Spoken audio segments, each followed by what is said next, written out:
to substances, you went to college. I think it's too late to acknowledge our problems. Heard that you're great, I just wanted to say it ain't change. I still love you, tomorrow's not promised. Oh, by the way, fucking hate all the fame. Got you counting the days when your illness is chronic. Death really changes the way you behave. I'll remember your face when it smiles upon us. Rapper bass, psych major, 666, so we like danger. Tough luck, life waster. If I get to know her, then I might save her. Stars in your eyes, let the moon talk. I can stay a while before I move on. Hoodie sleeves up, let the mask off. Mixed our tears on the asphalt. Damage in my C6, but you get that. So I know you'll understand where my blade at. You're afflicted, where the meds at. Damn girl, let's make big bets at. Fuck them all, they don't got nothing on us. Trying to kill us, baby, think we're fucking on it. Fuck your fucking sickness, lost you in the process. I'ma get it for us like I always promised.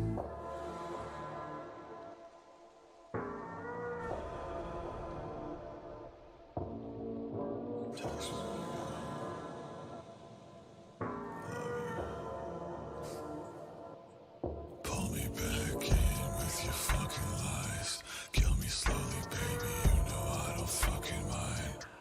You said a million years, guess the stars align. You've been lying, baby, see it in your fucking eyes. All up in your feelings, all about my vocal cords. I just think it's funny, there ain't shit you working towards. Rose up at the morgue, got my foot in the door. If you run up on the dead, get bodied by a corpse. Keep fucked for your money, get robbed for your life. Had a plight from the jump, succumb to the night. Got meds in my blood, got death in my mind. Ain't got shit left, best step to me right. No face, no name like kidder. My bitch look just like Misa. In my restless dreams, I see her. Sent straight to the ether. Last thing you see is my creepers. I want blood, I don't get even. Corpse, bitch.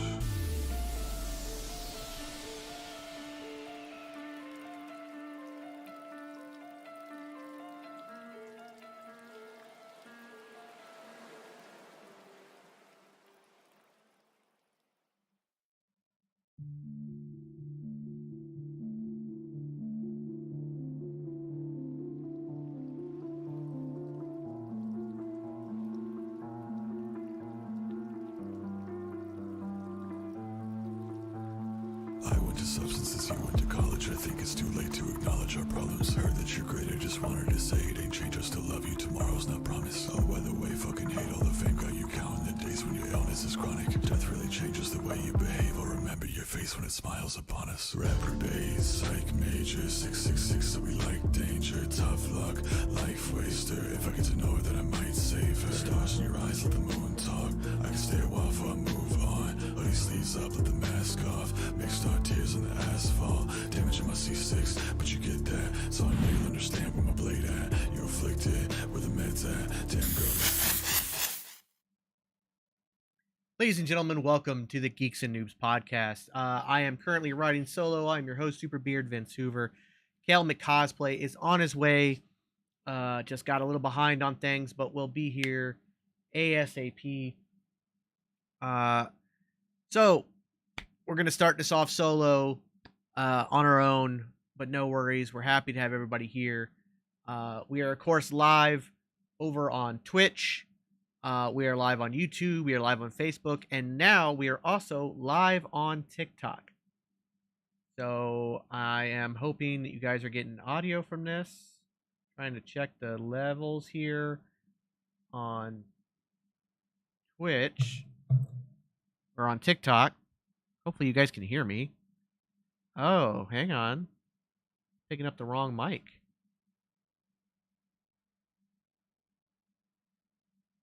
Let's see if this is picking it up now.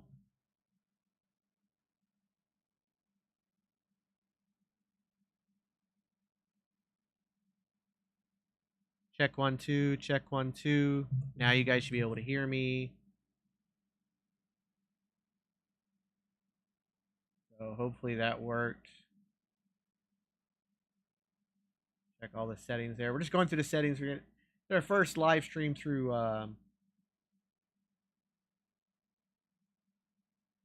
okay, that's good. All right.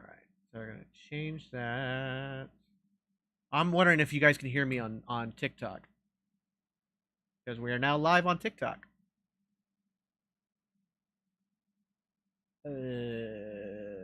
Crap. Where'd it go? Okay.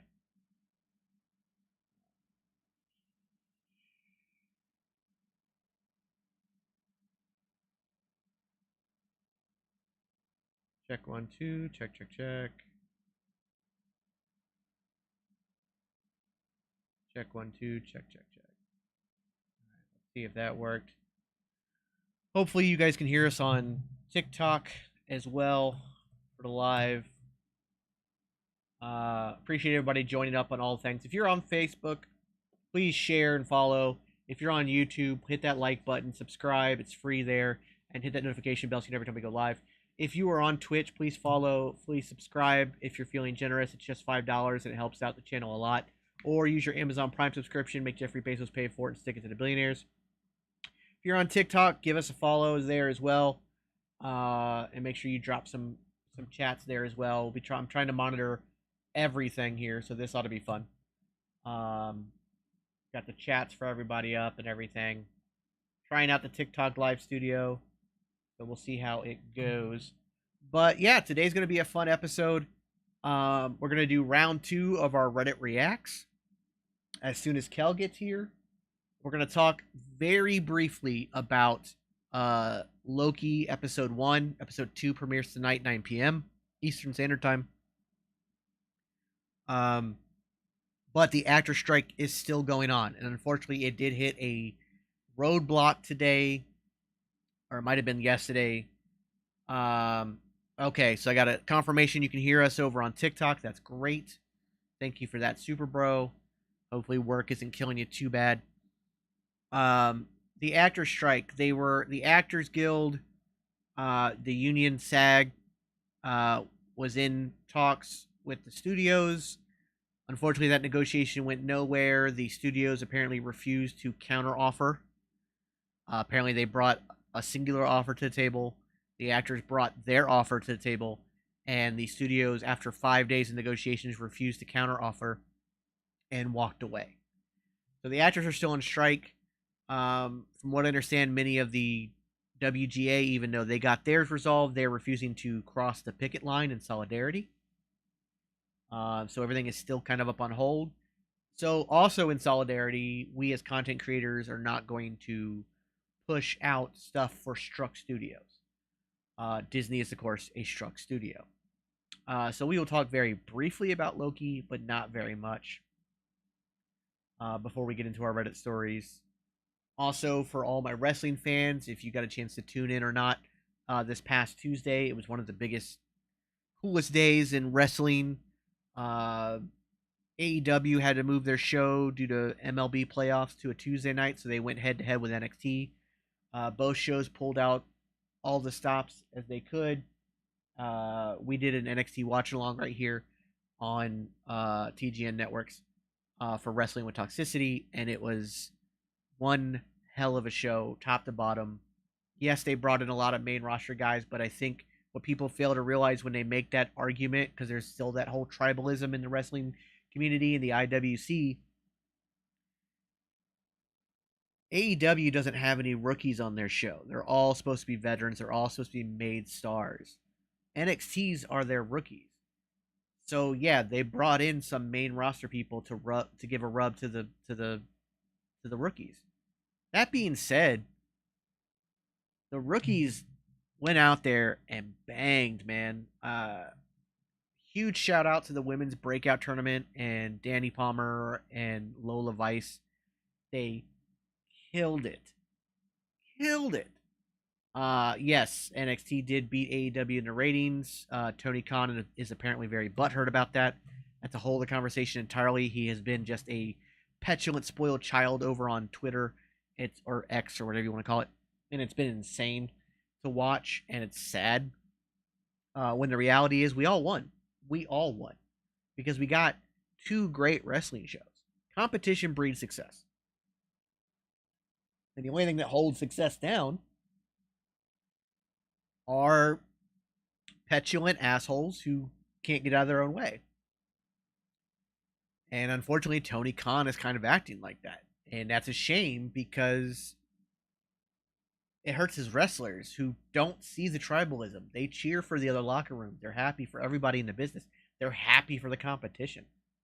There was also that very poignant and very touchy promo from Juice Robinson and that whole thing, I'm not going to get into that. There are far better people, far more qualified to talk about that, so I'm not going to talk about that. All in all, I just want to say that Tuesday was a wonderful day for wrestling fans. Whether you watched NXT and then went back and watched AEW, or you watched AEW and then went back and watched NXT, all in all, it was a great show. Or a great time, both shows. Um, and so we all won when it came to that. Um, so as far as everything else, unfortunately, there was also yesterday.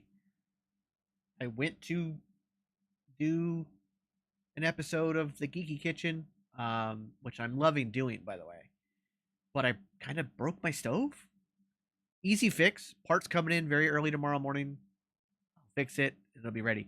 So this weekend, I'm gonna do something very special because we're in spooky season. It's October. We are in spooky season, man. So I've got the Ghostbusters cookbook out, man, and I definitely don't want to miss anything in that. So this weekend, I'm gonna do 3 straight days of the Geeky Kitchen: Friday night, Saturday night, and Sunday night. Friday night, I will redo last week's episode. Apparently, there was a big technical issue, and I only went live for 34 seconds. So I did the whole episode, not realizing I wasn't live. I did find it weird I wasn't getting any comments, but I mean, I can't also expect comments. So I was going live, did the whole episode, nobody was there. So I'm going to redo those recipes Friday, and then Saturday and Sunday we'll also have recipes. If you join our Discord, which you can find the links to our Discord in my link in my bio, or you can go to twitch.tv/the geeks and noobs, type !Discord in the chat, and it'll get you a link. So that's always a possibility. If you do that, join our Discord. I always put the recipes up early, so if you want to follow along, like you want to go buy the ingredients and follow along with me, or just make them for yourself, they're there. So last week's recipes are obviously already there for tomorrow, and then tomorrow morning I will post the recipes for Saturday and Sunday. And I will, as long as this TikTok live studio is working, then great, we'll keep it going, and we'll do it there as well. So we'll also be live on TikTok. Now, ladies and gentlemen, somebody has finally made it in. It's okay. It's okay. The podcast can go on now. I'm here. Yeah, it was on a weird. That was weird. Why was it like that? That look better? Whoa. That look better? That's trippy. No, I don't like it. I don't like it. Don't like it. Yeah. Go back to this. There we go. Yeah, I don't like it. Yeah. Play with some things. So, Kel, welcome to the show. Finally, better late than never. Sorry, I went downtown. We were doing stuff with our new dog, and I lost track of time. My bad, y'all. I'm sorry, but It's I'm all back. good. We're here. I just rambled on for 10 minutes. No worries. But as you are here, just so you know, we are now not only live on Twitch, not only live on YouTube, not only live on Facebook, we are now live on TikTok. Whoa, really? Yes. I got live studio access, so I'm running a feed of our stream right on TikTok. I'm thinking maybe. Kel, you're echoing a little bit. I don't know if your sound's not going through your headphones. I want to check your audio settings. It is. I think my phone went off. That's what it was. Oh, okay, gotcha. But yeah, so we're going to be testing out some slightly different formats and layouts here. Right now, I've got the entire OBS layout up in TikTok, so you can see the chat from Twitch and YouTube and everything else up there. Awesome. I could also just zoom in on us. If you guys would prefer, you just let me know. That's all a possibility. So those are all things we can do. So yeah, you just let us know. No worries there. But yeah, so we're available on pretty much all the important stuff, you know.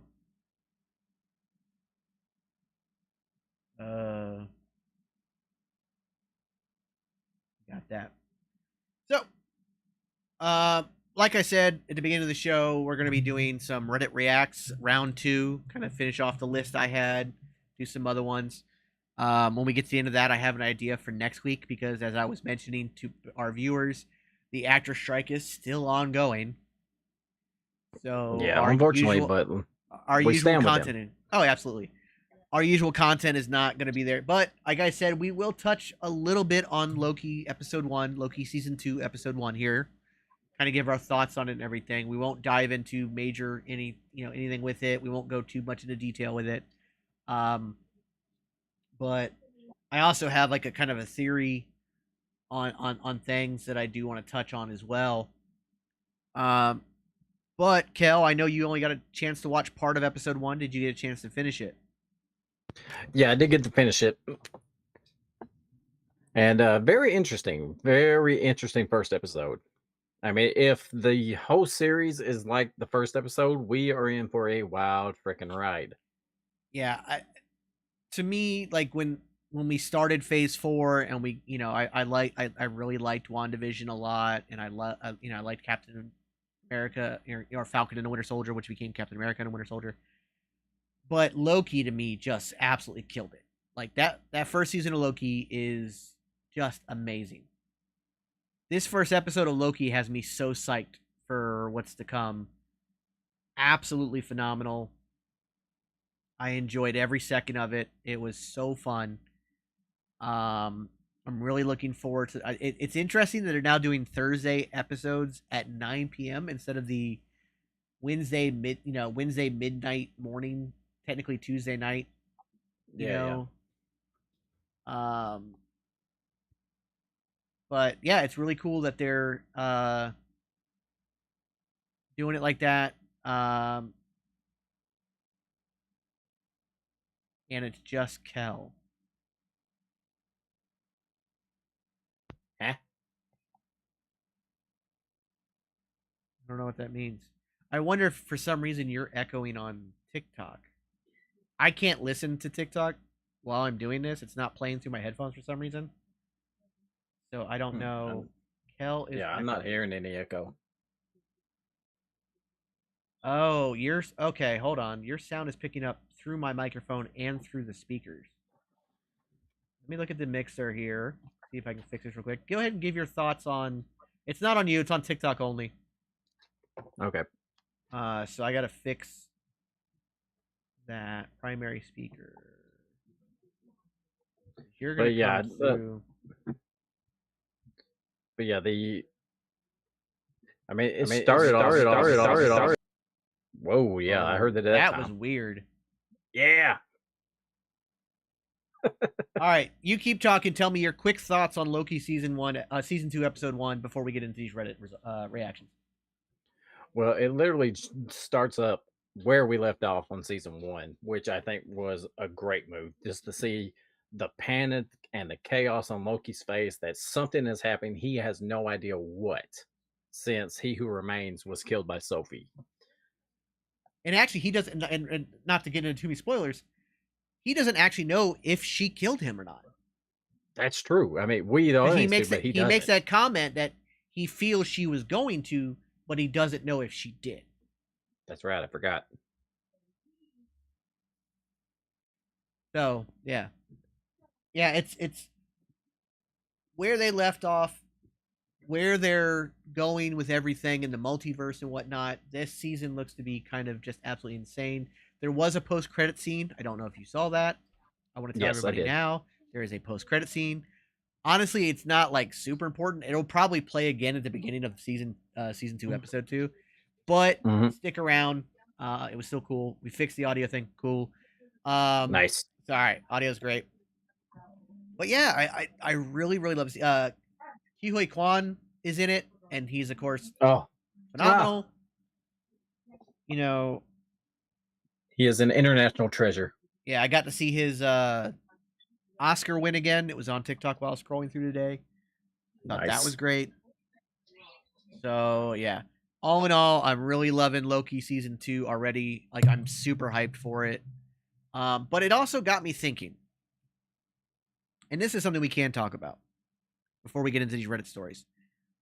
I think I've figured out exactly why so many people are kind of upset with Marvel and think that Phase 4 and now Phase 5 have been dog shit, and why and Jason and I talked about this. Um I think they're comparing everything to Infinity War and Endgame. Yes. They are forgetting everything from before. And they are expecting Endgame level out of every single product that comes out of the MCU, failing to realize that we are now in a restart. This is kind of a reboot in a way, because Yeah, well, I mean, Endgame was we've the touched on end. that before. Yeah. And so, like, people want to criticize Love and Thunder and Multiverse of Madness. First off, I don't need every movie to be Endgame for me to love it. I thoroughly Absolutely. enjoy both those films. Yes. I think Love and Thunder doesn't get anywhere near the love it should be getting. Yes, I know people think the goats were annoying. I personally love the fucking goats. I damn near laughed every time they were on screen. But that film is actually like very earnest Hmm. and very like heartfelt. Yes, there's a lot of comedy. Get it. Cool. But I thought it was like really actually like more emotional than people give it credit for. Do I think Gore the God Butcher could have been used better? Absolutely. I'm not saying these movies Oh, aren't yeah. without flaws, but a movie can have flaws and still be enjoyed. It doesn't have to be a 10 out of 10. It's like Eternals. Eternals is the most bashed, and I think most of that is just this whole, oh, they had a gay character. Oh, they had, da da da. Like, I like Eternals. Do I think it's the worst villain we've gotten so far? Absolutely. I think that the villains we got out of that was dog shit. But I still like the film. I still like where they were going with it, and I feel that because of all that fan outrage, it's getting just ignored, almost like the Inhumans were, and that's sad because they set up some big things and they have some really cool stuff to work with, and I really hate that they're not really getting any play now. But that comes like, I know you and I remember a time when we couldn't get a comic book movie to save our life. Yeah, if we did, it was a It was fucking terrible. Daredevil. Well, not only that, I remember back when, even when we were kids, we would get like a specialty movie of the week from like Fox or Nick Fury, Agent of S.H.I.E.L.D. Exactly. Generation Next. Generation Next. If you never saw the made for TV the made for TV movie, which was a backdoor pilot for Generation Next, I think it's on YouTube now. Go watch it. It's mostly remembered because they had Rob Zombie's "More Human Than Human" as their theme song. But oh boy, but that was the epitome of what we were getting. Like, yes, we got Blade, which was phenomenal. Yes, but then we also got Spawn, which, beside John Leguizamo being enough to watch that, like, John Leguizamo makes that movie, and it's worth watching. He really does. For his performances. I mean, he's the reason to watch that film, because without him, the movie it's terrible. It's awful. But we also got, like, we got X-Men, which was good, but in retrospect, it's not. Like, looking back at the first two X-Men film or first three X-Men films, not that good. They don't hold up. X-Men 2, I think, holds up better. Yes, I agree. Of course, X3 was awful. First off, you were trying to, like, I don't understand the whole let's shove as many storylines as possible into one film thing. It was the same thing that happened to freaking Spider-Man 3. Studios got involved. They shoved everything in. Regardless, it's one of those things. I feel like the fandom right now, and I don't care if this gets me hate, is a bunch of spoiled, entitled brats. It's like that rich kid who's never had to work a day in their life, going to Starbucks and being a full Karen. Which is a nice segue into our Reddit stories, because I'm sure we'll have a Karen Reddit story in there somewhere. Absolutely. So let's go ahead and get into our Reddit stories. because that is the crux of the episode today. And again, if you're following us on TikTok, you'll see the links are they're not links, they're telling you where to go. Twitch.tv/the Geeks and Noobs or YouTube at TGN Networks. Go follow us there, give us some love there. We greatly appreciate it. Please follow back as well on TikTok. All right, so let's get into our first Reddit story. Move my other laptop here so I can read. Okay. Yeah, I'm off on Monday. What is going on? Oh. Life here. No. All right. So, right off the bat, am I the asshole for not thinking the joke my family played on my girlfriend was a big deal? Those never go well. No, it was not. No. All right. I, 25 male, have a girlfriend, 23 female, who is absolutely beautiful. But she does have a large facial scar. Oh shit. Oh, this is already bad, and I hadn't even got into what it is yet. Oh boy. My family often jokes about it. They have a super dark sense of humor.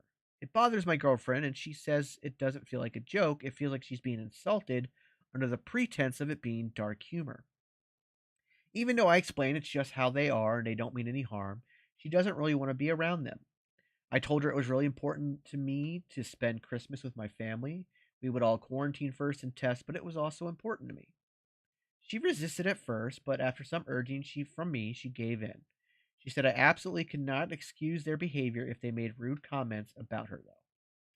We got there and it was fine for a while. Then my mom and sister broke out their matching ugly sweaters that had my girlfriend's face all over it. Oh, okay. They both laughed, saying my mom made them screen printed, and it was a joke. My dad thought it was hilarious. I even chuckled a little because she's really beautiful, so it was ironic that they put her on an ugly sweater. My girlfriend looked at me, and when I said they were just being ironic, she shook her head, got up, and left. Didn't say anything to anyone, just took the car and left. Good for her.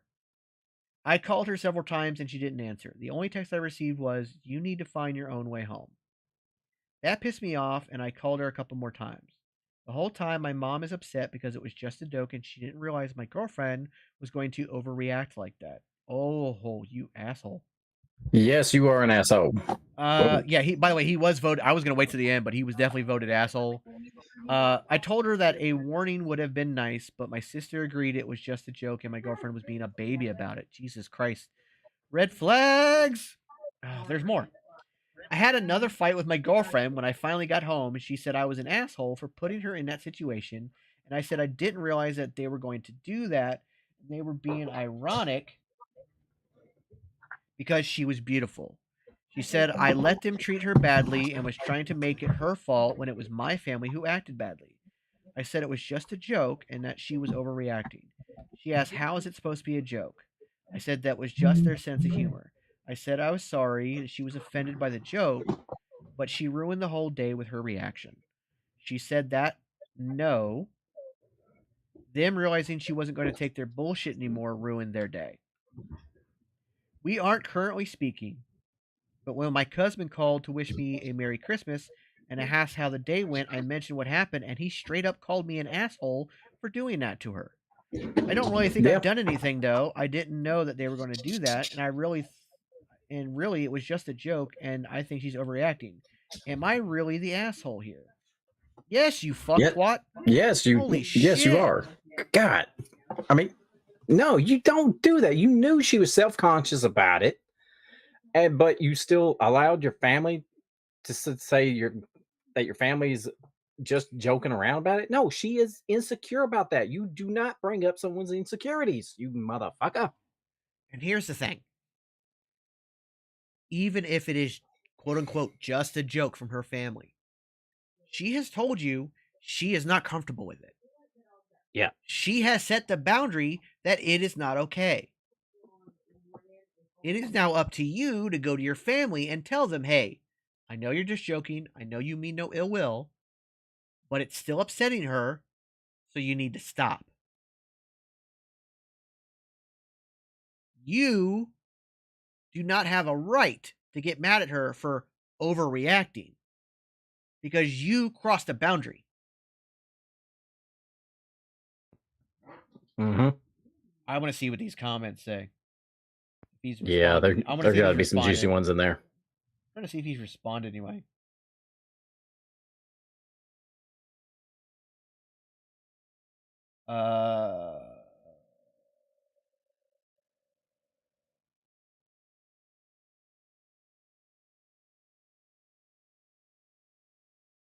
No, it doesn't look like he responded to anybody. I think he realized he was the asshole and very quickly decided to run away. Yeah. These responses are almost as long as the actual thing. Wow. I mean, I can't blame the people. Oh yeah, people went off on this dude. Yeah. Holy shit. Yeah, like huge asshole.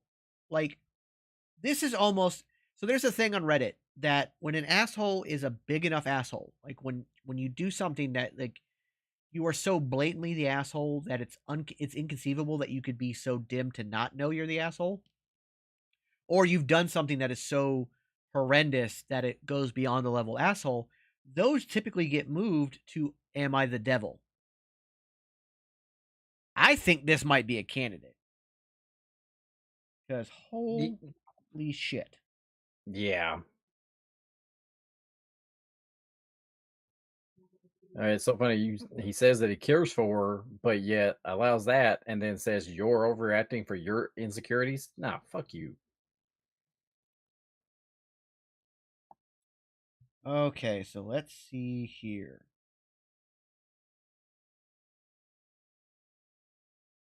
So yeah, 1,000% the asshole, like just a million times. All right, so moving on from that one, another bit of family drama. Am I the asshole for being proud of doing my job well, but causing my parents to be made redundant in the process? Okay. Now, interestingly enough, this one got voted no assholes here. So, again, I normally try to wait till the end of the story to reveal what's revealed, but I think that that's rather interesting, especially when I read the description, like the kind of breakdown, the pre-breakdown from this website that I'm pulling these from. So yeah, we'll get into this and let's see how it goes. I work with a consulting company that basically automates people out of jobs. In the past financial year, we are directly responsible for X thousands of people being made redundant and saving companies fat stacks of money. Basically, people are fallible flesh bags, and where practical, we try and replace it. God, words are hard. Replace it with predictable, repeatable solutions. Okay, before I go any further, that in and of itself, yes, I know it's growing technology. Yes, I understand that it is kind of the evolution of the times. But that in of itself is kind of assholey. To literally have a company that brags about putting X thousands amount of people out of work. Yeah. You should not be proud of a job like that. Yeah, the fact that that job exists so that corporations and billionaires can get richer by paying people less or not at all. It's not like you're the problem. Like you are a bigger part of the problem than the billionaires themselves. Because without you, the billionaires don't have that option. So you're a bigger part of the problem. So that to me is automatic asshole there. I mean, and again, if you know anything about the writer strike and the actor strike, AI is a huge issue with that. They're trying to make them redundant to the point of not needing them. Yeah. Same thing with like all these other strikes going on. There's so many strikes. I'm like, I think Las Vegas, the culinary union just went on strike. Oh dang. Yeah. And then of course the automakers union went on strike. There's a few other strikes going on. I think there's a couple hospitals that went on strike. There's a lot of people right now standing up for themselves, and I couldn't be happier for them. Yep. Even if my life gets slightly more inconvenienced, stand up for yourself. All right, let me continue. This came to an awkward scenario. We did an audit of a local industrial company that my parents work at. Through this audit, at times I had to interact with departments/areas my parents were involved in to elicit processes, requirements, etc. After the review, we found we cut over 60 jobs and improve output with introduction of a particular off-the-shelf solution that required some modification. We provided training and additionally audited aptitude and performance to note which workers would be best to retain, retrain, or retrench. The result, based on metrics and my work, was that my parents were part of the mass redundancy. I was not allowed to give my parents a heads up. After the news, my parents were/are livid with me. They're telling me I had no loyalty to them and I should have fudged numbers to keep them there because they're not going to find new jobs at their age. They asked me how I could sleep at night knowing I put them out of work. I told them that I take my job seriously, I do my job well, and I'm proud of doing a good job. But now my parents, siblings, extended family, and some family friends are pretty much angry at me. I've gotten various messages that follow the theme that I should be ashamed. I'm not sorry for what I did. The job was enjoyable, challenging experiences, and we ended up with a happy client. How did this get voted no assholes here? That's what I want to know. I mean, no. I can't even form words. I'm so pissed. He's not sorry at all. He literally says, I'm not sorry for what I did. And then exactly. Doubles down with it being an enjoyable, challenging experiences, and we ended up with a happy client. Yeah, some rich asshole that was going to be rich no matter what, but now your parents are fucking broke. They're out of a job, and like they said, they're at an age where they most likely have, short of Walmart greeter or something, there's not a lot of places hiring elderly people. No. It is hard at an extended age to find work. Mm-hmm. Especially if you've worked in one particular industry your whole life and have no skills outside of that.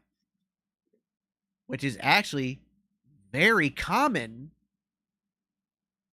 for people of that age right now.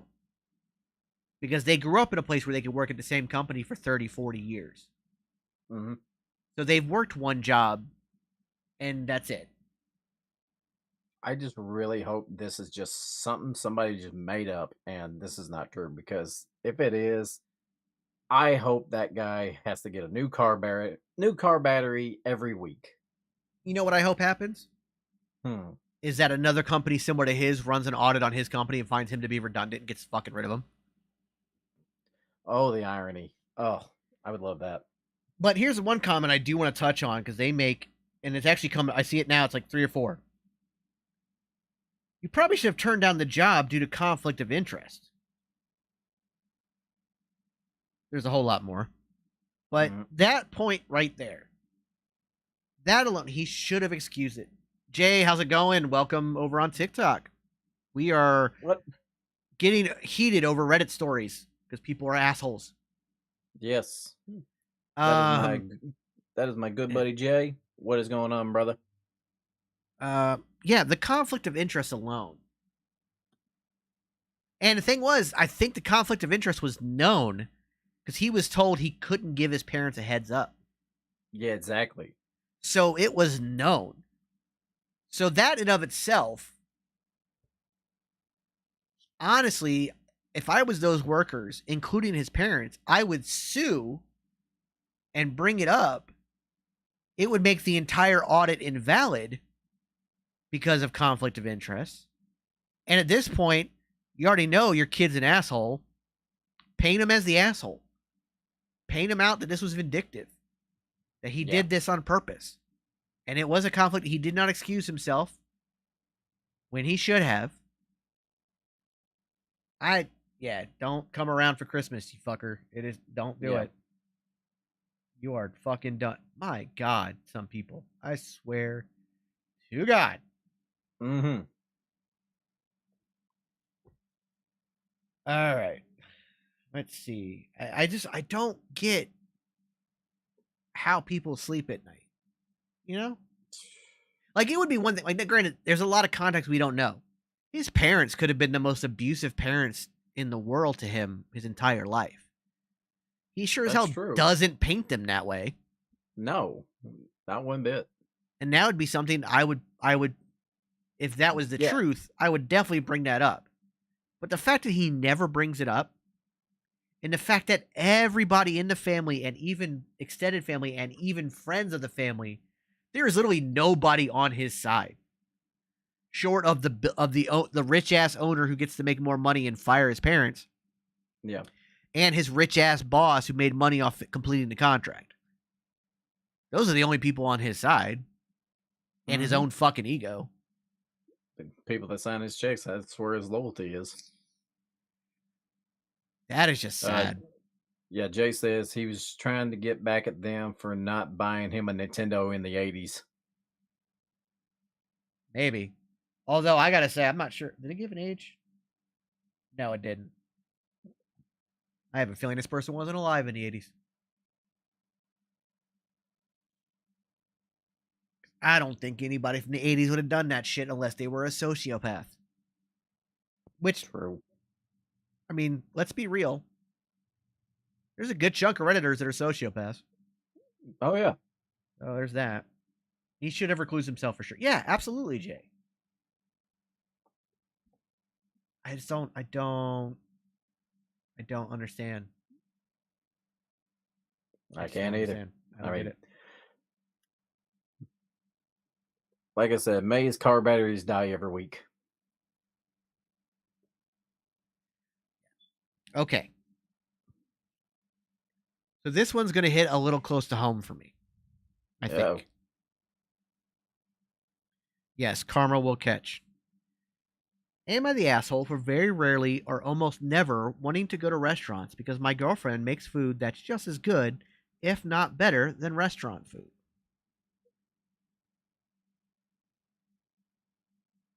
So before we get into the story, let me dissect I can dissect from the fucking title.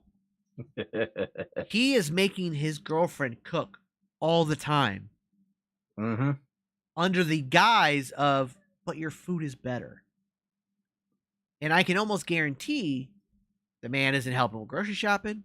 The man isn't helping with dishes. He isn't helped prep anything. Nada. Now, I run the Geeky Kitchen. You guys know I love to cook. I'm an award-winning chef and also incredibly humble. But the reality is, I know that 99 times out of 100, I can make the dish better than what I get in a restaurant. In fact, there are very few restaurants that I go to where I'm like, damn, I wish I could make this. Most of the time, I'm like, I know how I can make this better. That being said, it's still good food. And I still enjoy, like, taking the time off, going and doing stuff, and letting somebody else do the work. I love to cook, but I don't want it to be, like, don't want to cook all the time. Yeah. Especially if there's no help, which I have a feeling there's none. So let's get into this. So it starts off with update here. I don't know what that means, like why it says update at the beginning of the story, but maybe there was an update that's just letting me know that down the bottom there's an update. Okay. I've been with my wonderful girlfriend for a few years now, and we usually get along great, aside from this current issue. She's a self-proclaimed foodie, which I honestly think is just selling herself short. She's a food genius. She can taste and smell a dish and then turn around and recreate it, or even make it better than the original. If you taste something and wonder, what's that super subtle flavor? She'll tell you it's anchovy paste, or sumac, or lavender, or some other obscure spice that you would never think of. When someone is cooking something and they go, it's missing something, she can tell you exactly what it needs. It doesn't stop there. She knew I had touched a diesel truck at work one morning as soon as I walked in the house that night because she could somehow smell it on me. It's either really cool or really creepy depending on the day. That's fucking diesel gas, asshole. That shit fucking lingers. If you couldn't smell it, then you have some issues. Do we need to exchange recipes? I'm a fat kid who loves to cook. Jay, make sure you tune into the Geeky Kitchen whenever I'm on. And yes, please send me recipes. I'll send you stuff. It's fun. Oh yeah, Jay is a great cook too. All right. That's not it Love, either. What? love going down to his place and eating whatever he's cooking. My brother's actually a really good cook too. My whole family, I'm very blessed to have very good. My mom is one of those people that she could just go to a kitchen and figure out what's in there, and out of scraps make a fucking Michelin star dish. Nice. I mean, same with Mate Frida was a cook in a kitchen at a healthcare facility for 20 years. Worked there before she graduated high school, and just left about 2 years ago. So I've gained since we've been married. I've definitely gained about 40 pounds. Yeah, that's always good. But my dad, although doesn't cook that often, like he's much better at it than he even gives himself credit for it, especially if it's like grilling or making like chili or something. Although I do Yeah. kick his ass in chili. I am a Florida State chili champion. That's the humble coming back. Once again, humble. And Jason, no, seriously, like Jason, like dead serious. My brother can cook. Like, should have been doing it in restaurants, but also having worked in restaurants and in dining facilities in the Army, that shit's far too stressful for anybody, for any of us to deal with. We don't have the patience for that shit. So, all right, let's get back to this asshole. All right, I'm jumping the gun. Although I saw what he was voted. That's not it either. She heard about a lost family recipe, and the next week, bam, I'm eating my grandmother's homemade sausage again for the first time in 15 years. It's gotten to the point where I don't see any point in going out to eat, pretty much ever, except maybe her birthday. Oh, fuck. In other words, that almost confirms what you said. That's your one day you don't have to be in the kitchen making me a sandwich. Yeah. All right. Even the most exotic ingredients aren't out of her reach either. And even though it's not about cost, I've saved up more being with her than I ever have in any other relationship. And that's a load of shit. Yeah. Let me tell you right now. I love cooking. I'll make that a step. I love doing the Geeky Kitchen. Ingredients are fucking expensive. Yeah, they are. Jesus. These episodes are costing me around $50 to $60 an episode. And that's me going like great value Walmart ingredients a lot of the times because I'm trying to save as much money as possible. Now, I don't know exactly when this was written. It was written 5 years ago, so the grocery wasn't as bad. Yeah. But if she's using exotic ingredients and like unique ingredients, stuff like anchovy paste, lavender, etc., that shit's fucking expensive. Yeah. And it adds up. Which that also goes back to what you said before we started this story. She's probably getting all the groceries, and he ain't spending a damn dime. Yeah, no shit. I bet you anything he makes her pay for all that shit too. Oh yeah, I guarantee you, they don't have combined finances. I mean, we'll get into it, or hopefully we'll get into more. All right. But yeah, apparently her birthday is the only special day of the year that she gets to not have to be a slave in the fucking kitchen. Yeah, he clearly doesn't appreciate the work love that goes into it. Absolutely. Yeah. Okay. It's good at the point when even time I reach. The only places we really go for date night is ramen. She can't figure out how to make the noodles, but she still tries so much. She still tries, so it's just a matter of time. And sushi. Now, admittedly, I actually love doing sushi. I've gotten really good at it. It's very hard. And also, that at that point, buying the stuff for sushi is mad expensive, and there's a lot of waste. When it comes to like the rice and everything, you're gonna waste it. Ramen, she can't figure out how to make the noodles. I call bullshit. Because you just buy the fucking noodles in the bag. Yeah. Now, she might be a bit pretentious that she has to make everything from scratch. Then just make fucking noodles. Because that's all they are. They're fucking rice noodles. Just fucking make noodles. You know how to make pasta, you can make fucking. There's no difference except for the base ingredient. Yeah. And in fact, you can use spaghetti to make fucking ramen. So I feel like either he's leaving out something or he's making shit up or something. Something's not adding up because that, like, to me, does the sushi makes. I get the sushi one. It is really hard to get the roll down right. It took me a bit of time, and I went through a couple bamboo rollers, but I got it down, and I'm pretty good at it. I'm not good enough to work in a sushi restaurant, but I'm pretty good at it for at least home sushi. Like, it stays together, it doesn't fall apart. They're good size without being like, they're still bite size. They're not like that big around. But I could never work in a sushi restaurant because the time it takes me to do it, like, it's that alone. So I understand the sushi part. Ramen, that doesn't make any fucking sense to me. So again, unless she's one of those people who, like, gets in the kitchen and 100% of everything has to be made from scratch. Mm-hmm. And even then, if you know how to make noodles, because I'm assuming she doesn't avoid Italian dishes because he didn't say it. Yeah. If you know how to make noodles, you know how to make ramen. You'll be fine. Yeah. Like Jay said, ramen noodles are very easy, and sushi is crazy expensive. You're right. Yeah. Buying sushi or buying salmon and tuna and eel and crab, it gets up there. The sushi can get up there. All right. So, our anniversary was recently, and I had noticed that our local fish counter was selling sushi grade fish, along with the rolling mats and nori. So I suggested that we have homemade sushi for our anniversary dinner before going out, and she was upset and said, "I'm not learning how to make sushi because then I'll never get a real date ever again." We ended up going out instead. So, before I go any further, I have a theory on the ramen. She knows how to make it. She lied because she wants to have date nights outside of the house where she's not doing all the work. By the way, Yep.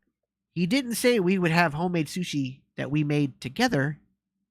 He was expecting her to make it. Mm-hmm. It kind of took me by surprise that she got mad, though. She lightly mentioned wanting to go out occasionally to places like Olive Garden because she likes the red sauce, or other places because she likes the food. And now that I'm thinking about it, she's kind of gotten gloomy because I've asked her to cook on date nights instead of going out more often. Yeah. She also brought up that food she cooks tastes better to me because she's tasting and smelling it while it cooks. So her senses are dulled by the time it's served. But she has the most acute sense of smell taste I've ever seen, so it kind of is just an excuse. No, you're an asshole. Yes. That is how that works. Do you know why you couldn't smell the diesel on yourself? Because you're fucking dulled to it by the time you get home. It's not that she has the most sensitive smell in the world. It's that you are numb to it by the time you get home, and it's fresh to her. Now apply that logic to the food that she is standing over and cooking the whole time. Yeah, this is an expression we use in our house all the time. When, like, say our daughter cooks or I cook, my wife says, this really tastes great because I didn't cook it. You want to know something? And this is the perfect example. My ex-wife and I, who, again, Denise and I are still the best of friends. We used to joke all the time about making sandwiches for each other. It was always like, well, your sandwiches always taste better than mine. She's like, well, your sandwiches always taste better than mine. Because we didn't make it. Exactly. We weren't doing the work over the food. And like, every recipe I've made for the Geeky Kitchen so far has been great. They've been really good. I promise you, if somebody else made them for me, like if my mom had made them, they would taste even better, even though she would do exactly what I did. Mm-hmm. My food's great. I love my food. But I will always say, like, again, and this is seriously not to brag. I am an award-winning chef. I competed in the world's largest culinary competition. I got a German chef that never gave a perfect score in the 50 years of him judging to give me a perfect score on my pastry section and told me that it was the greatest pastry cream he's ever had in his life. That meant the world to me. I think Denise is a better cook than I am. I think my brother could probably beat me in a cook-off. It's because I'm not the one slaving over it when I taste their food. And I'm slaving over mine when I'm tasting it. They're all made with love. Like Jay said, you have to cook with love. And I always do. I give my heart and soul to every dish I do. That being said, I'm still partially numb to it. I've been tasting it along the way, make sure everything's right and seasoned properly. It's not the same. No. Jay said, I had a friend who sadly passed that would put love in every one of his recipes. Yeah, you have to. If you get in a kitchen and you're not doing it with love, it's not the same. And people can taste that. Yeah, I honestly think that Jason can outcook me. If him and I were to take recipes out of like any of the recipes we found. I'm also going to do a second segment exclusively for YouTube. This won't be live. I'll make these and shoot them and edit them together. Where I'm going to find TikTok recipes and try those out. Yeah, Jason I've got a has couple that's in my wheelhouse now. Yeah, from Jason has sent TikTok. me a few. Jason has sent me a few. I guarantee you, if we both made it, I'm probably going to like his better than mine. But there's a good chance that he's going to like mine better than his. Yeah. Because you're not numb to it. And we might tweak it here and there, make it a little bit our own little signature to it. Oh yeah, of course. But that doesn't denote better. That's different. And that's not, different and better aren't always there. True. I need a double blind challenge. Yeah. Yeah, all that kind of stuff. I just I just realized my cup was on screen. That's so rude. Oh well. I didn't even notice it either. Y'all can deal with it. It blends in with my couch. Shut up. Leave me alone. It does. It really does. I didn't even notice it. But yeah, so she is not wanting to be stuck in the kitchen every single date night. Because that is not a date night. Yes, there will be date nights when she cooks for you. But the flip side of that is there should be date nights that you cook for her. He cooks for her. Yeah. And then other date nights should be either you guys cook together or you go out. Mm-hmm. All right. Let's see. So she also brought up that the food she cooks tastes better to me. We already read that. I just don't think it's worth it to go out and pay restaurant food prices when we can stay home for home food prices and have food that's just as excellent. It's not edit. It's not about the okay. So here's the updates, and then there's goddamn. Okay, it's a long one. It's also long, so I won't shut the fuck up. But all right. It's not about the financial aspect of staying home versus going out, even though you've made that comment how many times in your post? About 9. Yeah, 12? I just thought that it was worth mentioning because it's been more of a saving than expected. No, there's no way. No, it's not. Unless you went out to but your previous relationship, you went out to eat every 7 days a week. You went out or you ordered in, and now you've had home cooked meals and realized, oh, this is cheaper. Because at the end of the day, yes, it will get cheaper that way. It will be cheaper to buy. Well, I mean, then again, right now, go to a grocery store, it's not. But yeah, I mean, a while back, I made homemade ranch dressing for the first time. I made some too. Nice. But yeah, getting the ingredients for the amount you get for the portions I had does not cost this. I mean, it is much easier to get the bottle of Hidden Valley than it is to make it at home. But the taste is so much better. Oh yeah. I'm not a huge ranch person. Until I made my own homemade ranch, and I'm like, oh. Yeah. Oh, got it. This is what it's supposed to be. Mm-hmm. This is 1,000 times better. It is. It really is. I mean, oh my god. But I'm not getting a bottle's worth out of that. Exactly. And I'm also not getting a sustainable version. You can't bottle that and save it. This isn't pink sauce. We're not trying to poison anybody. Exactly. Fuck that lady, by the way. But That in yes. but like it's better, but it's not sustainable. Like I technically have a recipe for Worcestershire sauce. I could have made it from scratch. You know how much it cost me to get a bottle of Worcestershire for this weekend? $1. $1. $1. Just one of the ingredients that I would need.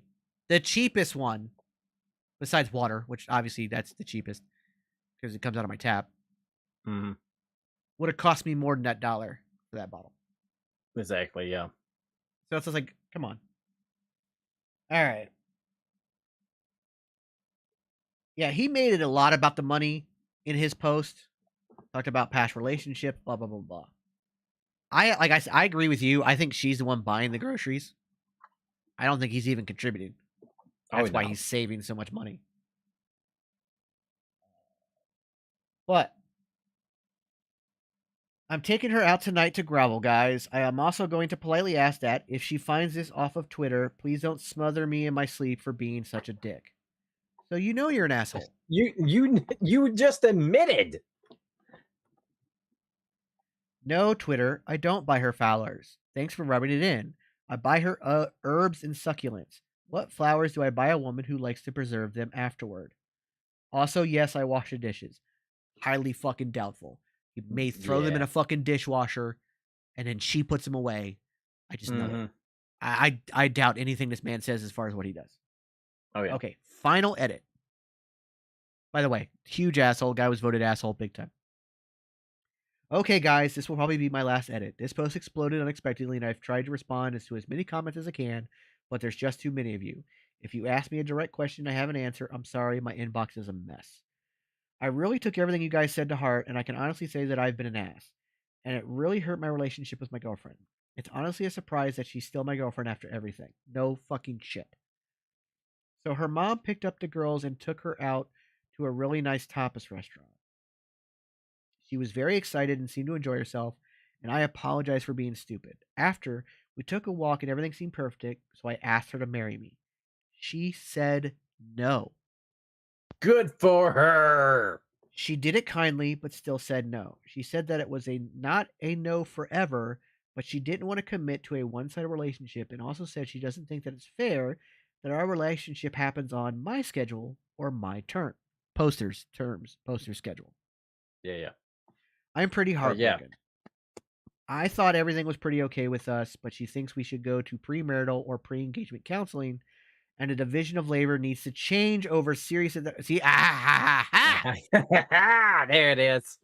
So Reddit, you were right. I'm the asshole who almost lost the love of my life, and most of you were right. It wasn't over restaurants. No fucking shit. I'm not even gonna bother with the comments because that covers everything. Exactly. Division of fucking labor in the house. And that's the other thing too. Like, I'm sure she also has a job. So sometimes she's tired. She has to have a job to go buy the ingredients she needs. She would most likely love to go sit down and let somebody else do the work so she can fucking relax. Yeah. Like,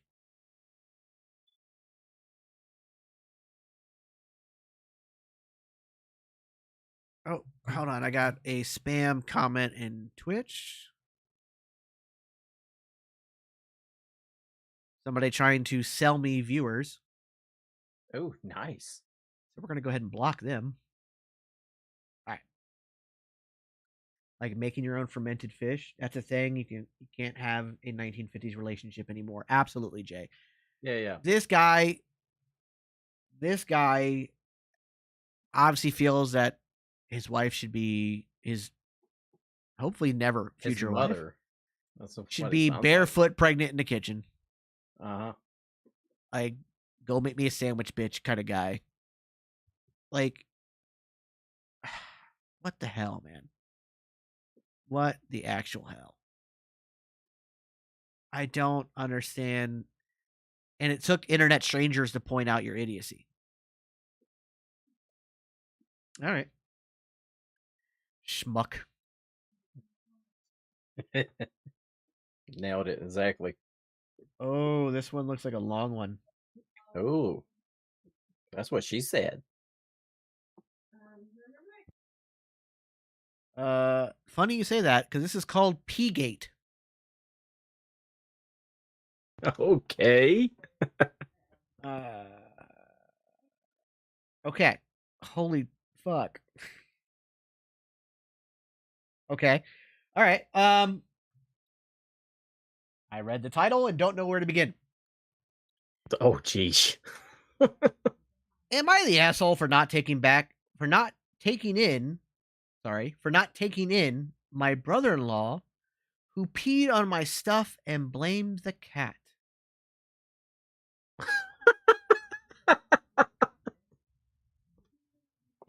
Oh, this is going to be a doozy, isn't it? Okay. My 29 female husband, Ted, who's a 34 male, have been together for 10 years.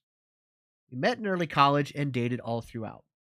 I graduated before him and took a semester for traveling while he finished so we could move to another state. He ended up having to repeat some classes, so when I came back, we couldn't move just yet, and I hadn't found a place of my own, so I moved in with him and his roommate slash brother, Ash, 32M, while Ted finished school. Before moving in, I made sure that Ted cleared it with Ash that I was bringing my male cat with me. They had a dog who was old, but Ash said he was fine with it. About 3 weeks after moving in, I started noticing that our bedroom started to smell a lot like pee, and we couldn't figure out where it was coming from. My cat is toilet trained, so I knew it wasn't him. The dog couldn't go into our room because it was on the second floor and he had hip problems. I started finding clothes on the floor smelling like pee. I asked Ted. He had no idea. After 3 months of frustration and this happening 2 times a week, I asked Ash if he was bringing the dog upstairs, and he said no. At this point, I'm fed up. I stopped leaving clothes anywhere, but I was still finding pee in my shoes, my throw pillows, things like that. After breaking down one day, Ash suggested it was my cat marking his territory, as male cats are known for doing that.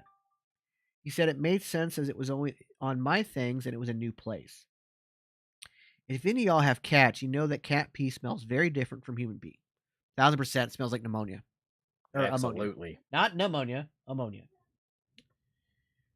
I haven't really spoke. Whoop. Did I skip? I skipped it. Okay. I trust my cat with my whole heart, so I set up a camera in our room. I was paying rent. Boyfriend knew about it, so I figured this was a way to find out where the pee was coming from. Lo and behold, Ash was coming into our room and peeing on my stuff. When I saw the video, I packed my things and cat and went to stay with a friend until Ted finished college and we moved. When all this happened, I refused to confront him because EW and Ted, because Ew and Ted dealt with it. I haven't really spoken to Ash since. He was the best man at the wedding, but we tend to keep clear of each other at the family gatherings and such. With the pandemic, Ash lost his job and apartment and is honestly struggling financially. He asked if camera's frozen. Of course it is.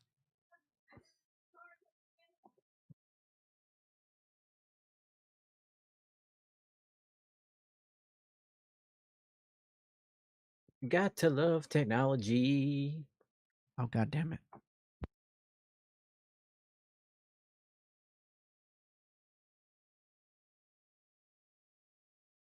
Now my camera just turned off. Well, Vince fixes that. Why in the absolute hell would a grown ass man pee on another person's things? I mean, being trashed and confusing your friend's bedroom with a bathroom is understandable, but to continuously do it over and over, that is unexcusable. And just, you have problems, sir. Go see therapy. I mean, just doing it once is enough to be like, dude, what the fuck? But to do it multiple times. Uh-huh. Yeah, that's an issue. That, like I said, that dude needs therapy. So, anyways, with the pandemic, Ash lost his job and apartment and is struggling financially. He asked if he could move in with us, and honestly, I don't want him to because he peed on my stuff. He was 25 years old when it happened. He was a grown ass man. Now their whole family is calling and texting me, telling me I'm an asshole for leaving him homeless in the middle of a pandemic, but it wasn't their stuff getting peed on. Am I the asshole? Am I holding a grudge because he peed on my stuff? but he is losing his home and his cat deserves a home, but was made very clear that I cannot just take in his cat and leave him to the elements. I know I'm justified, but now Ted said that he couldn't do that to his brother, and the job market is better here for his type of job. Edit number 1. We're not even going to bother breaking this down because there's a shit ton of stuff. No. Here. Oh, it's Edit number 1. Thank you all for taking the time to read my current dilemma. I'm currently at work, so I had to stop answering for a while, but I will get back to everyone in the morning. A few questions that have popped up a couple times. Is he in therapy? He was last I checked after P-Gate, his mom made him go. That's how we found out. Why did he do this? Ash and Ted were and are best friends, and me coming into Ted's life was threatening enough that he wanted to break us up. Clearly it didn't work, and it only made Ted go no contact for a while. His therapist suggested that Ash had to make amends with his brother, according to my mother-in-law, who was the one who reconnected them, and asked for forgiveness for his actions. They reconnected, and as long as I didn't have to be with him and he never stepped foot in our home, I could live with it. Why was he at the wedding? When we got married, the party was more for our parents. We didn't mind the courthouse, but my parents wanted a big wedding because I'm the first of my sisters to get married. All of my sisters and Ted's brothers were bridesmaids and groomsmen, and we couldn't exclude him. Ted and Ash are best friends after all, and as long as I didn't have to take pictures with P-Man himself, and he didn't give a speech, I didn't care. Why can't the family take him in? We live on the East Coast. The rest of the family lives on the West Coast. After many comments, I'm starting to doubt this next part, but I'll just say it still because it's the information I have.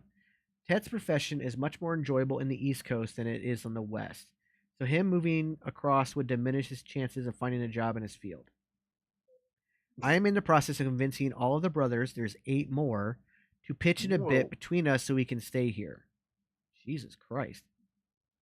Why do they think I'm an ass? His whole family is very forgive and forget. They have forgiven things that are appalling to me. Car stealing, faking a college degree, keeping the money, etc. So they really think that it's just a one-time thing and he's outgrown it and I just need to get over it. Did he apologize? He apologized to Ted, but never to me, which I am a bit bitter about. Yeah, exactly. He should. Yeah. She should have been the first one he apologized to. Yeah. I considered accepting an apology, but you guys are right, and that would be self-serving of him and a way to get back into my house and potentially give me PTSD, PEETSD. Well played. I love the wordplay right there. I'm sorry. I promise I'm not making fun. I just saw a chance and had to take it. It's understandable. Did he pay for the stuff he peed on? Well, since I didn't know where the pee was coming from, I had just kept washing the pee things. After the video, I did throw out everything that I remember had been peed on that I did not hold sentimental value, but there was still 2 pairs of shoes currently in my home that have been golden showered. He did not pay for the stuff I threw out, and honestly, it never occurred to me to ask him and I just cut my losses. I mean, understandable. What's your husband's stance on this?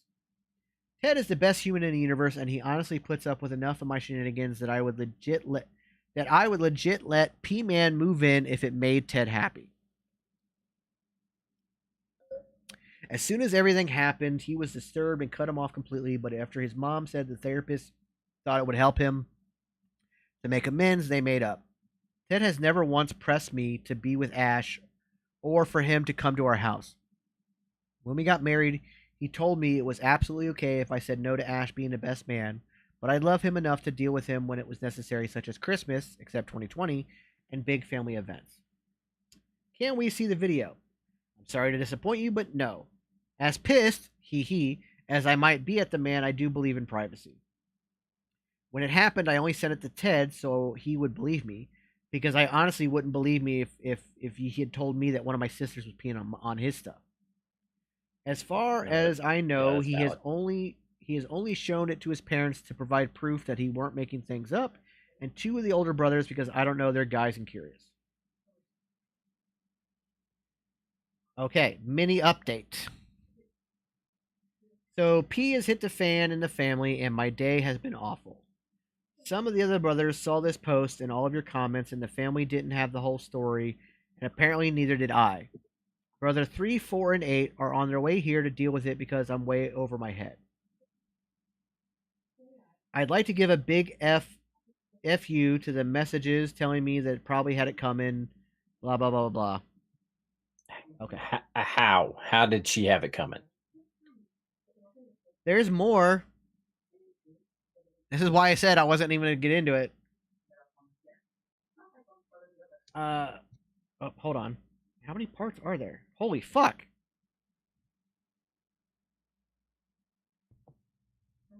So What is this, P-Gate like update. War and Peace? So P-Gate update. This story is nuts. P-Man is not moving in. Each section is divided. That is divided was written at different times throughout the last few days. I didn't want to overwhelm you and make you wait with 6,000 edits, so here's the whole story. So I showed Ted the post as you guys suggested, and after reading some comments, Ted understood that he had done wrong by me, and that even though I was okay with it, was still inappropriate of him and the whole family to be how they are. He apologized profusely for not demanding more from himself, his family, and his brother when the whole thing happened, and that Ash moving in with us was absolutely not going to happen. Being an engineer too, he asked some professional contacts if there were any job opportunities for Ash. One of those contacts ended up being someone who works for the same company Ash did, and told Ted that Ash hadn't been fired, that he had quit, but that he was welcome to have his job back. What? Now, I'm shocked and yet not shocked, because this is the same guy who tried to blame the cat for peeing on shit. Yeah. So why would he lie? Why wouldn't he lie about this shit just to try to get... Yeah. So Ted went to confront Ash about this. We live a couple hours away. While I was at work, I worked 2 jobs, one at night 4 to midnight and one part-time during the day. Because I want to, and it brings me joy, not because my husband is lacking in any way. Unfortunately, on Reddit, you do have to clarify that, because all of a sudden, everybody like, divorce your husband. Yeah.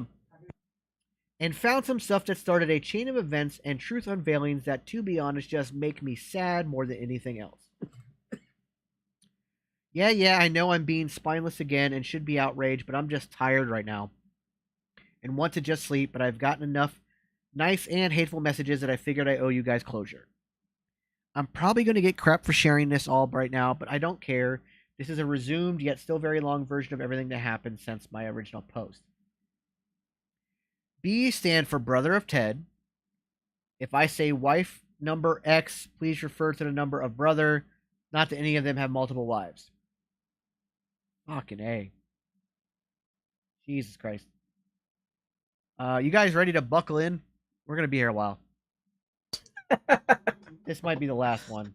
I've got others, but this might be the last one. Brother number 1 is a doctor with some type of military background, has a wife, 3 kids. Brother 2 is a surgeon, wife, 2 dogs, and a bearded dragon.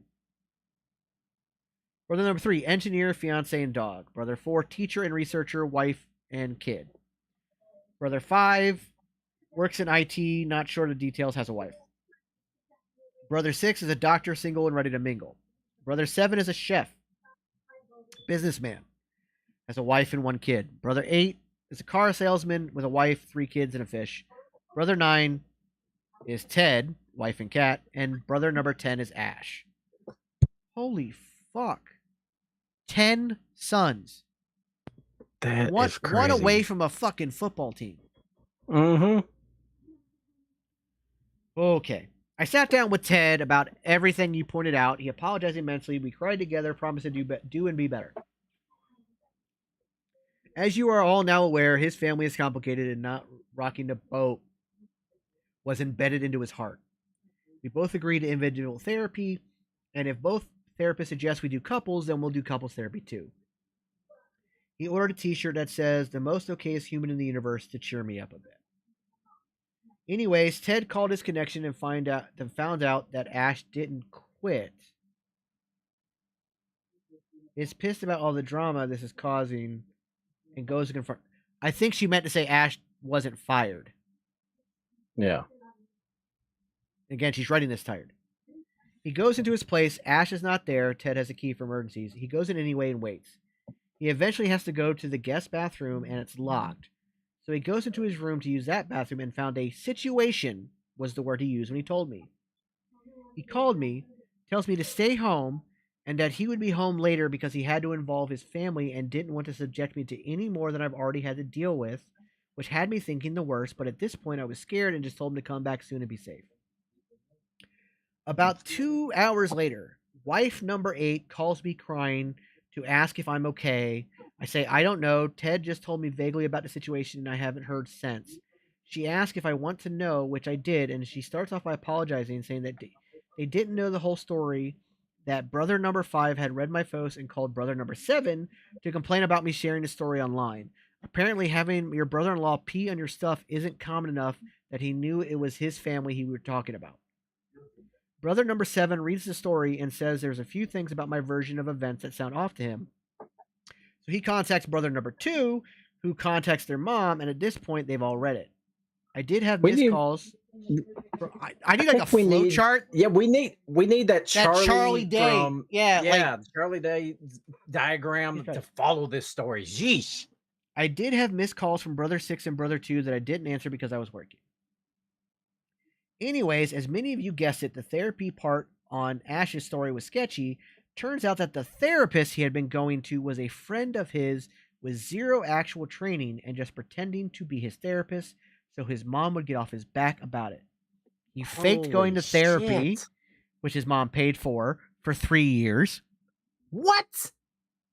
My mother-in-law found out and kept it a secret, which she excused by saying she had forgiven other brothers for worse.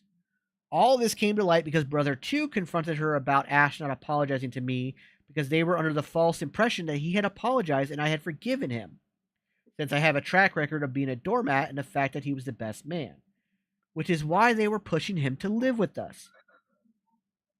They also didn't know the territorial incident had gone on for months. They knew it was a few incidents, but not as many as it actually were. The mother-in-law is fucking psycho. Yes, she is. Back to wife number 8. She tells me that brothers 3, 4, and 8 were coming because Ted had asked for help, which freaked me out, and she tells me to talk to wife number 1 because she could use some support. I hang up, and Ted has been calling me while I was on the phone, and he just kept saying he's so sorry and that his brothers will take care of everything. So I just tell him to spit it out, that I just spoke with wife number 8 and didn't currently have the patience to be kept in the dark. And apparently, Ash has some mental issues and absolutely despises me. Wait. Absolutely despises me and has pictures of me in his bathroom covered in both pee and man juice.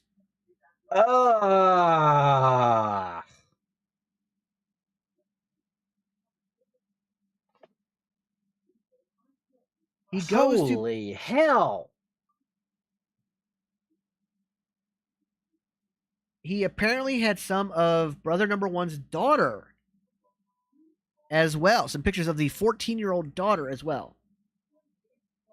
Ted, disgusted and outraged with this, goes into the bedroom and finds his nightstand photo books that were supposed to be at his parents', which you can take a wild guess whose pictures were cut out and scraped off. All the comments about psychotic behavior were more accurate than we would have liked, which he drops out of disgust when he sees our wedding photo yellow stained. He goes to pick it up, and the cat is under the bed, frightened and malnourished.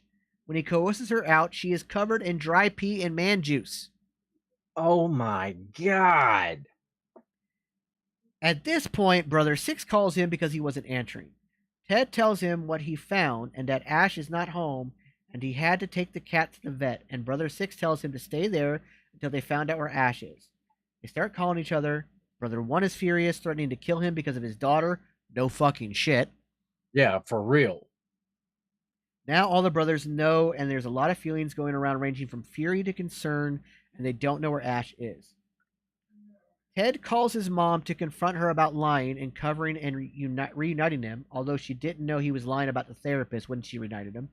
And she cried and said that she knew brother 1 through brother 8 had tormented Ash when he was little, and she had done nothing about it and failed as a mother, and she had tried being protective of him now to make up for it.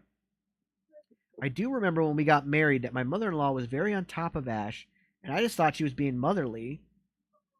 Later, Ted told me he also remembers his mom asking if it was a good idea to have him as the best man, which we were both too naive to notice as odd as that she had pushed Ted to be present with Ash's life. She would then confront him and be more present with how stable he is. That sentence makes no sense. She said she never told him because she didn't want to put any kind of pressure on him, Ted. And by the time she realized he had been lying, he seemed fine and had outgrown the issues. After hanging up with his mom, when he called me apologizing and telling me all this, I called out of my other job because there was no way I was going to work like this. I have a lot to think about, and I'll keep you posted. God, there's more. Jesus fucking Christ. Holy shit. Goddamn novel. All right. This is This unbelievable. is fucking insane. Oh I my called. god. Sounds like a bad Hallmark movie of the week. Yeah, you know, like when Hallmark tries to do scary movies. This is what you that's get. exactly what I'm saying.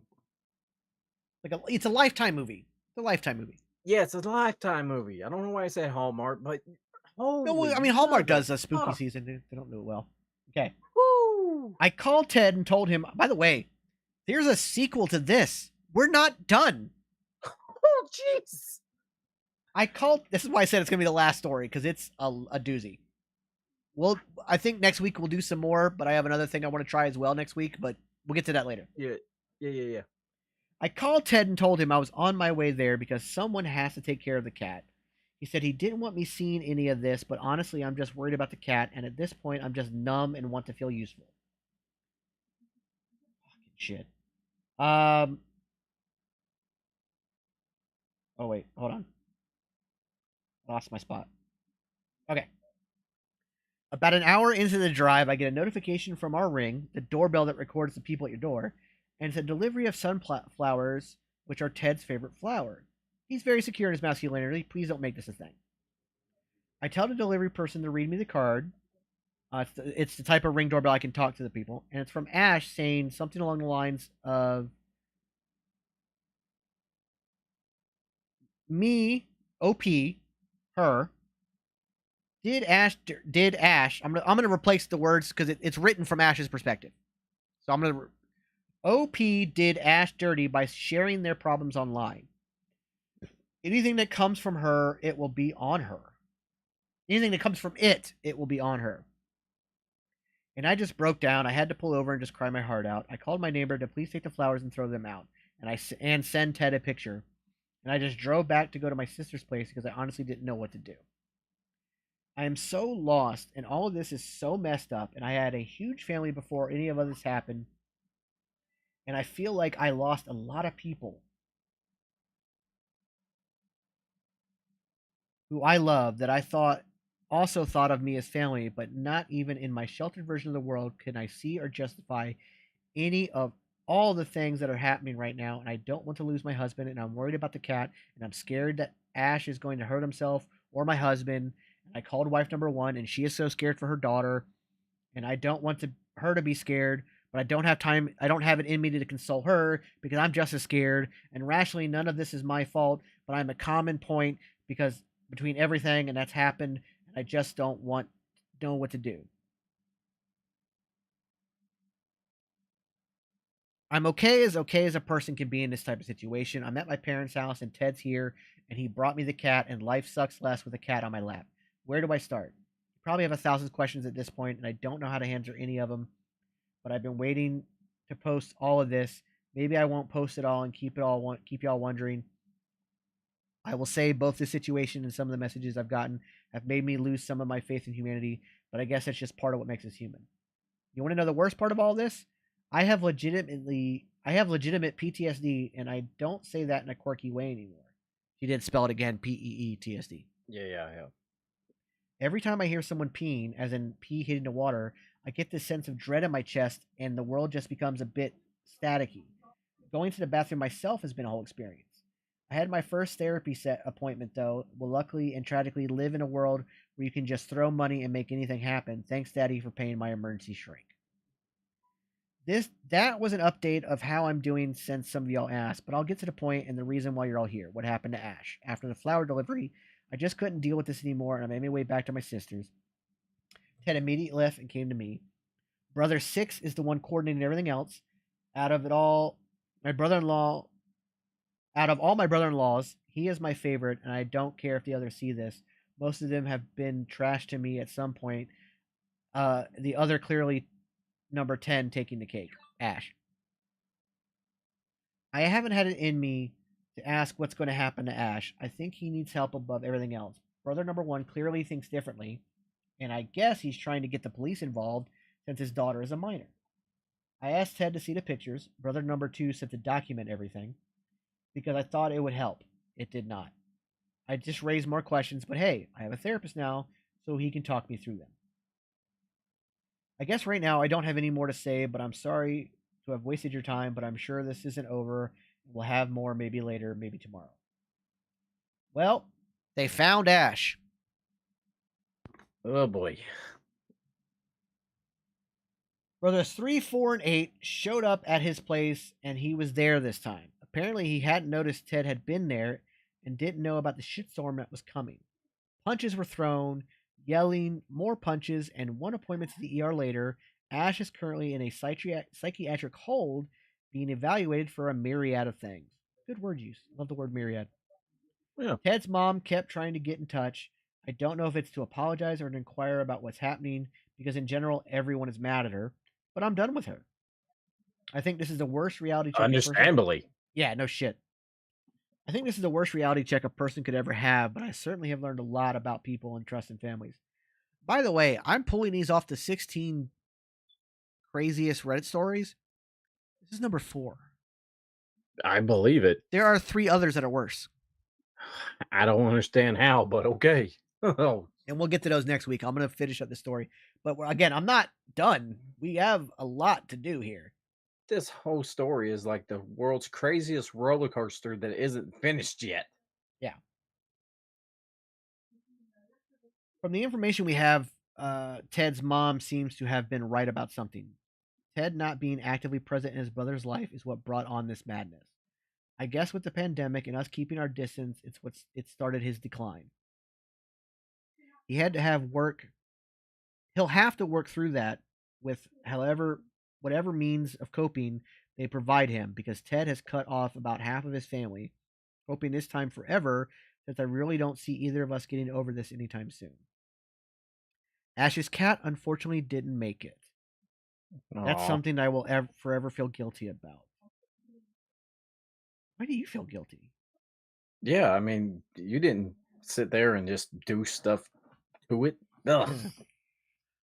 At some point in the last year, she developed some kind of kidney problem that went untreated, and while she was being abused and neglected, it became too late to help her. The vet said that after everything he was hearing, because they were calling the police on brother number 4 for animal abuse, and he had to kind of explain some of the situation, she was not going to make it without suffering, and he decided to put her down. Apparently, the thing with brother 1's daughter was about his severe bullying when they were younger. He never actually had much contact with her. It was about getting back at number 1 in the way he knew best. His daughter is going to be attending therapy just in case. I don't know what or how much they told her, but I assumed they had to ask her questions about her contact with Ash, and eventually they would have to explain why they were asking. I guess that's about it. I'm not leaving my husband. I'm not peeing on anybody's property. I am going to therapy, and I made it very clear to absolutely everyone that I will never have any of them living with us for any reason. I don't care if the Pope is with them. I just feel like I lost that part of me that cared. And I guess all in all, I still do not receive an apology, but to be honest, I don't want it either. Perhaps my therapist will convince me otherwise, or perhaps it's for the best for now. I guess, I don't know, I'll deal with what I can. There's a sequel. Oh, it's long as fuck. Okay. Of course it is. I'm going to leave the sequel for next week. It is already 9:30. Yeah, exactly. Like Jay said, we're gonna have to have a 2-parter on this. We're going to leave this for next week. And then we'll do the other 3 stories. But before we go, the other thing that I wanted to try, because again, we can't really talk about stuff. We can do very little on Loki, but that's about it. Try not to laugh challenge. So I'll get a compilation video of some kind of try not to laugh moments, scare cam, stuff like that. Especially with it being spooky season, I want to throw in some scare cam stuff because those have been really funny. Yeah. And we'll see which one of us is mostly dead inside. I don't know what the winner wins just yet.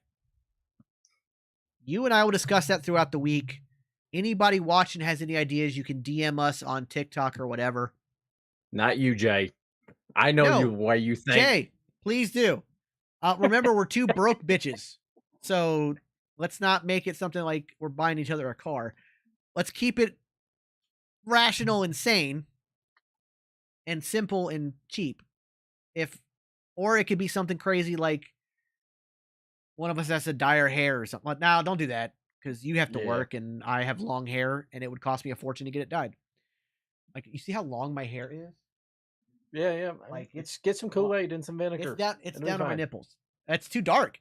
No, I've tried that. It's too dark, bro. I have to straight bleach it all first before I can color it. I have jet black hair. Like, it's the Native American in me. I have jet black hair. It is so hard to dye. I had frosted tips in high school. Fuck off. Don't say anything. I That did in and too. of I itself, can't say shit. that in and of itself was a pain in the ass to do. And it took hours and there was a lot of bleach and it was a pain in the ass and I had to get it professionally done. So no, we're not dyeing hair. I want to see that pic. We're not dyeing hair. From the I have 90s. some. We're not dyeing hair. We're not shaving beards. We're not cutting hair. But other than that, we'll figure out something to do with we'll try to keep score. Maybe we can get somebody to come in with us to kind of quasi moderate it, whatever. But yeah, we'll figure that out. P-Gate continues. Holy shit. Next week we will kick off with that story. Sorry to make you guys wait a week, but you have to wait a week. Yeah. I mean, it's like the first story that we did. I had said I hope that's just someone just being an ass, just writing something, and it didn't actually happen. This is too complex to make up. You could not make that shit up. Either this person is secretly a massive, like, Knives Out style mystery writer that is just throwing ideas on Reddit to see what sticks, and then she'll make a novel out of it later.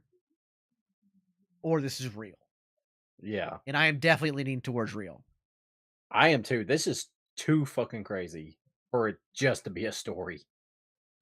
Yeah, it's nuts. So yeah. This is crazy. We will get to part 2 next week. Yeah, we will. Jeez. We'll finish up the rest of this list and then we'll bust into some try not to laugh style stuff.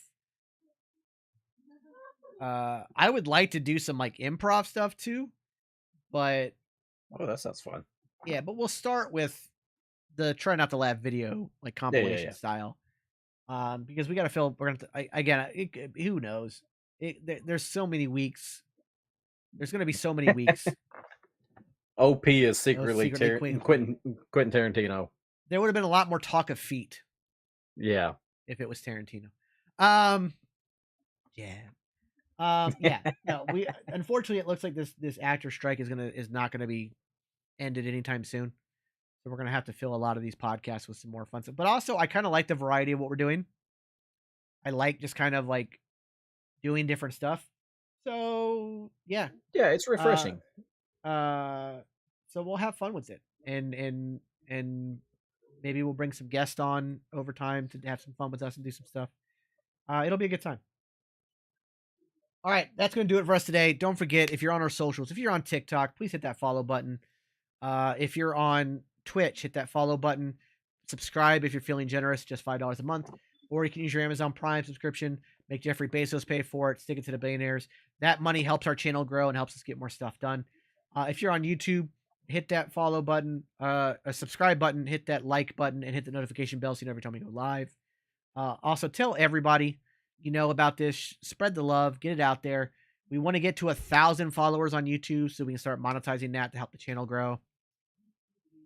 Also, I don't know exactly when. I'm thinking November. We're gonna, or maybe very early December. We will do a subathon on Twitch. Yes. We'll do a subathon on Twitch. We'll have a lot of fun with that. Jay, thank you so much for joining us on our first ever TikTok live version of this. Yes. So, yeah, it was great. I'm glad we've got this now. I'm on a 7-day trial from TikTok, but if you stream 3 times up to 25 minutes each, they usually approve you for full. So I will stream this throughout the entire Geeky Kitchen this weekend. We'll have plenty of time. We've already hit almost an hour 45, so yeah, we're good. Yeah. So that's going to do it for the show tonight. Thank you all for tuning in, and we will see you guys next week. Where's my button? Hit my button. Bye. Bye-bye.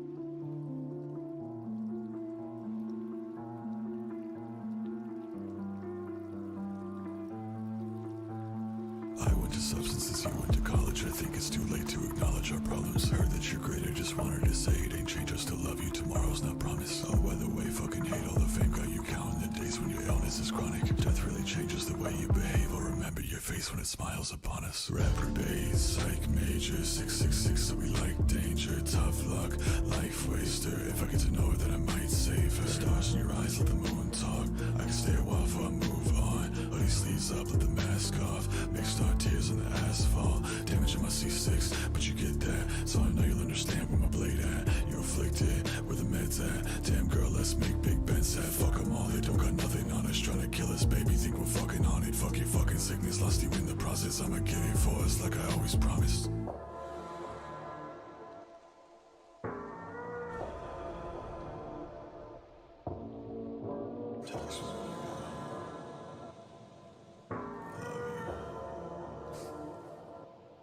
Pull me back in with your fucking lies. Kill me slowly, baby, you know I don't fucking mind. You said a million years, guess the stars align. You've been lying, baby, see it in your fucking eyes.